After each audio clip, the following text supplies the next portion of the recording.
بسم اللہ الرحمن الرحیم۔ سیدنا حضرت ابوبکر صدیق رضی اللہ عنہ کے دور خلافت میں ایک بوڑھی نابینا عورت مدینہ منورہ کے گرد و نواح میں رہتی تھی۔ وہ بوڑھی نابینا عورت اس قدر کمزور تھی کہ گھر کے معمولی کام کاج بھی نہیں کر سکتی تھی۔ سیدنا حضرت عمر فاروق رضی اللہ عنہ کو جب اس بوڑھی نابینا عورت کے بارے میں معلوم ہوا تو سیدنا عمر فاروق نے سوچا کہ میں جا کر اس بوڑھی نابینا عورت کے گھر کا کام کاج کر کے آؤں۔ جب حضرت عمر فاروق رضی اللہ عنہ اس بڑھیا کے گھر پہنچے تو دیکھا کہ اس نابینا بڑھیا کے گھر کی صفائی ہو چکی تھی، گھر میں پانی بھی بھرا ہوا تھا۔ حضرت عمر فاروق رضی اللہ عنہ نے اس بوڑھی نابینا عورت سے پوچھا کہ اماں جی، کس نے آپ کے گھر کی صفائی کی ہے؟ وہ بوڑھی نابینا عورت کہنے لگی، مجھے معلوم نہیں، کوئی شخص صبح سویرے آتا ہے اور میرے گھر کی صفائی کرتا ہے، پانی بھی بھرتا ہے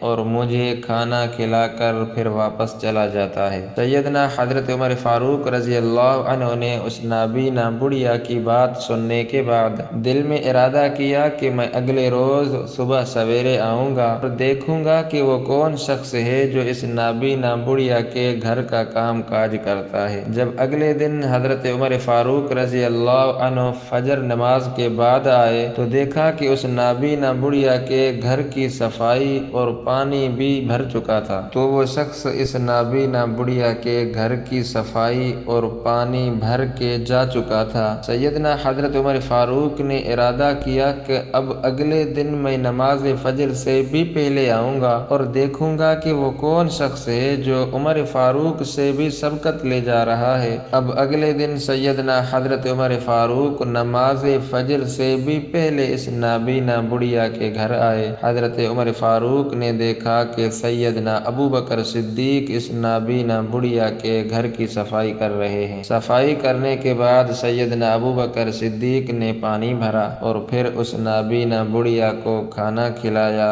اور واپس چلے گئے۔ سیدنا حضرت عمر فاروق نے جب یہ منظر دیکھا تو فرمایا، اللہ کی قسم، ابوبکر سے سبقت لے جانا تو ممکن ہی نہیں۔